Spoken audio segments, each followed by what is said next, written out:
Welcome back to part 4 of Health Starts in the Soil. Is that the title? I believe it is. So, welcome back to part 4. Today is me connecting everything together, connecting a few interesting facts about the soil, which relate to the environment and the world that we live in, and bringing it back to us and how that affects us. There's a cool little saying which says everything affects everything. And it's really true in the sense of everything that happens in nature will happen to us. And hopefully today I'm just going to bring some parallels together and just become more aware of really in-depth things which happen and how we can support nature and those incredible patterns and things that happen by supporting local agriculture and farms. So for the first step, I've written down some notes because it can be quite a complex topic. The first, I'm talking about weeds. Now, not the weed that you smoke, weeds that we tend to kill. So obviously, in gardens and on farms, the common conception is to kill weeds with Roundup. But what I'm going to explain today is really super interesting to me. But it's super interesting in terms of how the human mind tends to think if something looks off in the environment, we must kill it. But the weeds, specifically within the soil, are what is known to soil scientists and people who know and farm as regenerative agriculture. They're known as the protectors of the soil. They give indication to the farmer when there is imbalance in the soil. And what do? We're very clever. We spray Roundup, we spray chemical fertilizer, we kill the weeds. So I really believe that everything in nature exists for a purpose. And weeds exist to give the farmer indication when the soil which their food is growing, there is an imbalance, there is something wrong. So the weeds are incredible and they act as a protector for the soil. Something they do incredibly well, and I'm going to try and remember this off the top of my head, it's something called nature's greatest watercourse. So the weeds and how deep their roots go, they can really penetrate deep into the soil. When the soil has eroded, when there is no life in the soil, mainly probably because of chemical fertilizer and killing any life in the soil, the weeds do something incredible. They absorb nutrients and water which plants and the soil can't get otherwise. So if there are no weeds in dead soil, then the soil can't provide nutrients to the plants, can't provide nutrients to the animals, and what happens? Can't provide nutrients and good food to us. So the weeds will deep down into the soil grab nutrients and water. Now they don't do this on their own. Something really interesting happens. I think they're called one-haired cell membranes. These things that are produced. Imagine something being born and their life is about however long this process takes, but I think it's about a couple of minutes. So imagine that, something born exists for 2 minutes and then dies. So what I mean by this is the roots of the weeds, they absorb nutrients. Remember, this is dead soil. So the weeds are penetrating their own fiber into the soil to absorb fiber, getting into the depths of the soil, getting what nutrients and water they can, and their own fiber, and using these one-haired cell membranes to transport those nutrients all the way up to plants, all the way up to the tallest plants, all the way up to everything on the outer layer of the surface of the soil. And what this happens then is the plants get the nutrients they need even when the soil is dead. This is super important because if the soil is dead, there is no life in anything. There's no life in the plants, there's no life in the animals, and we're eating that, right?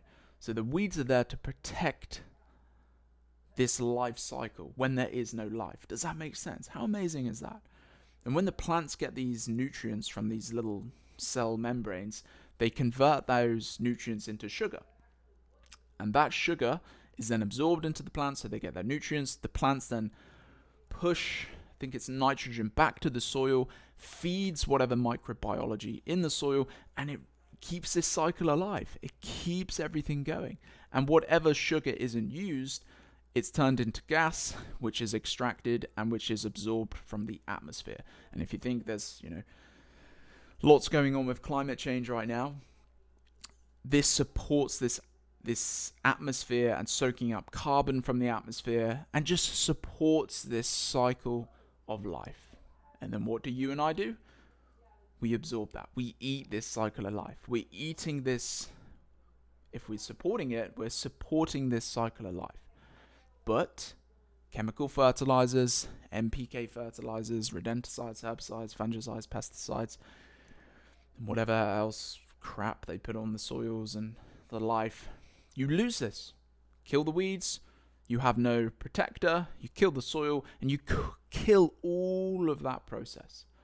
And that doesn't just kill the soil, the plants, the animals have no nutrients, the atmosphere doesn't have that cycle of life. And we're ultimately supporting that by not supporting regenerative agriculture and shopping locally and supporting farmers who understand this process. Wow, that was pretty heavy, wasn't it? The weeds. But it's interesting, right? It's just one example that I can give, and I'm going to give a couple more of this beautiful cycle of life that exists if, one, we understand it, but two, if we understand it, we can support it. We can support this amazing ecosystem. And I'm not a soil scientist, and I'm sure it goes so deep, so much deeper than this. But that's just one example of stupidity that we do as humans. Kill something which has so much benefit to the life on that organic closed cycle. Soil, plants, animals, ultimately us, and then the atmosphere that we live in. So that's one example. Another example is the grazing of animals on crops, on plants. So if there is life in the soil, and I might be repeating a bit here from previous sessions, if there is life in the soil, imagine all the earthworms, the microbiology, the microorganisms doing their millions of jobs that they have to do to support the health of the plants, feeding nutrients to the plants. Sorry, there's people speaking next door, so hopefully it's not too loud. Feeding nutrients to the plants, and then ultimately feeding the health of the animal. So one amazing thing happens. If the animal is grazing on these nutrient-dense, robust plants, naturally the animal is getting the nutrients that they need for them to thrive and for them to be disease-free. And when they're soaking up and eating these nutrients, when they're grazing on the crops, what happens is, as they graze, the plants then send carbon back down into the soil to replenish the cycle of life. So think of what I just said. Good soil health, microbiology feeds the plants, plants feed the animals, animals back to the plants, back into the soil. This is if there is life in the soil already. So as the animals graze, the plants consider that as a micro-trauma. And what they do then is release carbon back to the soil. Here's a really interesting point. Think of the argument right now of carbon in the atmosphere, methane in the atmosphere, all of this because of agriculture apparently, but that's because what we feed the agriculture, but that's another topic. All of this carbon in the atmosphere, and we're talking about greenhouse gases and the world heating up. One amazing strategy that we can do is to support the life of this closed cycle. Because what happens then? The animals soak up carbon from the atmosphere, put it back into the ground essentially. But none of this happens if there is no life, if there is no microbiology, if there is diseased plants and animals. The cycle of life is faulty. The cycle of life doesn't happen. And once again, this is because fertilizers kill all of the life, kill this whole process. The animals won't want to graze on sick and diseased plants. They will always gravitate towards plants which are healthy. A really amazing book, and it's a 30-year study done by Lady E. Balfour. She was one of the founders of the Organic Association, Soil Association in England. And they found every time, over 30 years by the way, every time that when the when the soil was treated with fertilizer and when the soil was treated with natural fertilizer, had nothing put on it from, what's the word? I can't think of the word. One farm with, I can't think of the word. Chemically raised fertilizer, put it like that. And then one natural fertilizer, just coming from bird poop, animal poop, decay, etc. The animals every time would gravitate towards the farm which had no synthetic fertilizer produced on it. I kind of forgot my point now. Why did I bring that up? So the point is that the animals will always want to gravitate towards the plants which are healthy and robust. And when you put rubbish on it, they don't want to. So we lose that carbon cycling, putting it back into the earth. Again, that beautiful cycle.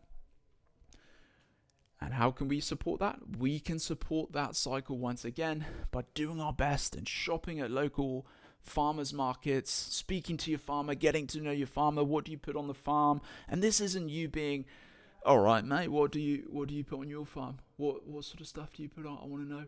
It's a case of supporting life. It's a case of supporting all of these amazing things that happen that we don't really realize, and we're eating that food. Food comes from the ground. So we really have to consider the beautiful process that it is and how we can best support that before it's too late. And what we can do, once again, we can give back.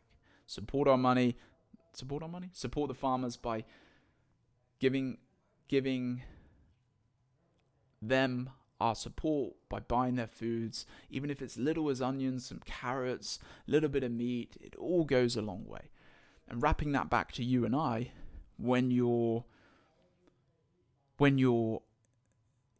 eating farms which don't support that carbon cycling and that cycle of life, once again, we're eating sick soil, sick animals, sick plants, and once again, the atmosphere doesn't have that cycle of life, that closed cycle happening.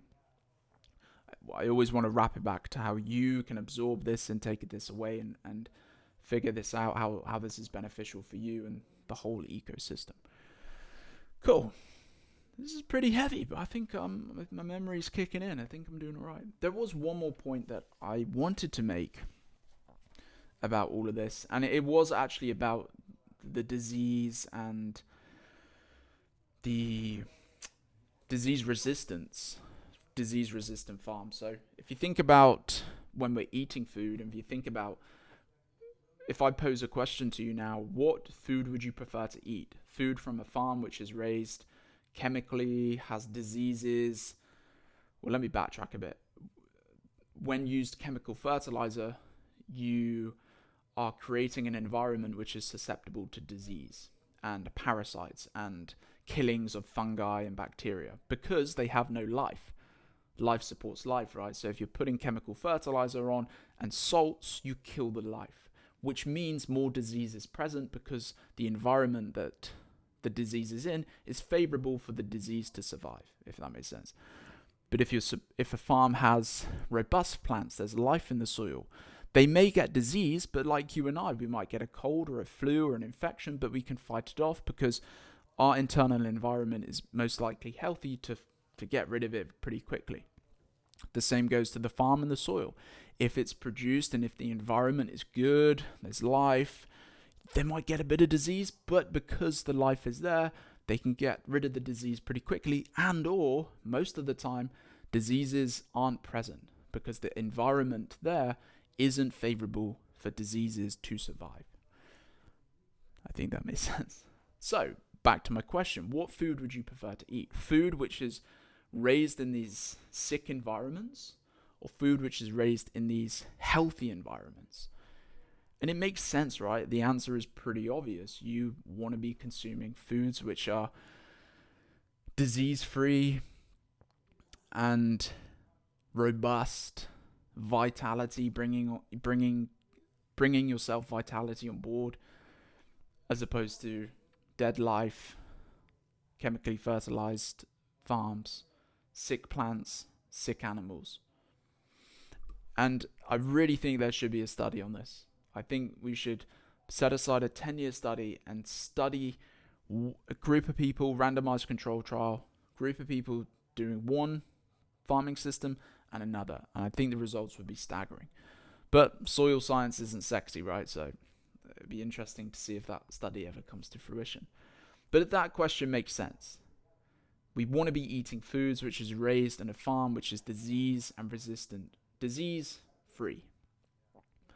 It's not all about us, but it is about us. But we want to create an environment for the soil and the plants to live in an environment where they're not sick, where they don't have to worry about disease, where their life can thrive. Maybe getting a bit philosophical here, but it makes sense, right? Like I said, everything affects everything. The world works together. Nature works together. So another reason for us to support and do our best for these farmers, for these regenerative agriculturalist farmers' approach to this way of farming. That was a tongue twister. We can go shop locally, support local farmers, even picking up eggs or something at the side of the road. It all really helps. There's a famous saying which says, you vote with your wallet. And it's so true.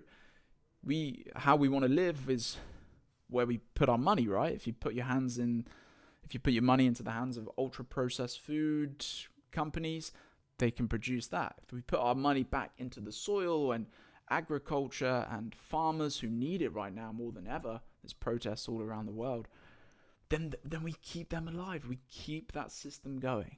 So it's up to us to, I guess, support that, right? And information is good and knowledge is good, which is why I try and go a little bit deep with it, but then bring it together to simplistic practices that you and I can do.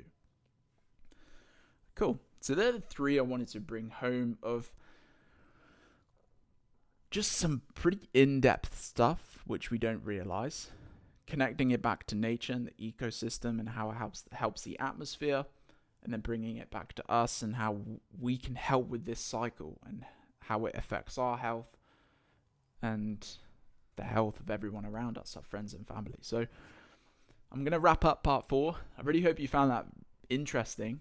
I do find this stuff very interesting. I like teaching it. So hopefully that spurs you to, you know what, I'm going to go to a farmer's market this weekend, or I'm going to make an order for my local butcher or whoever it is. Like I said, every little helps, but the more that we can give back to nature, nature supports us and gives us our vitality, our health, and keeps us illness-free, disease-free.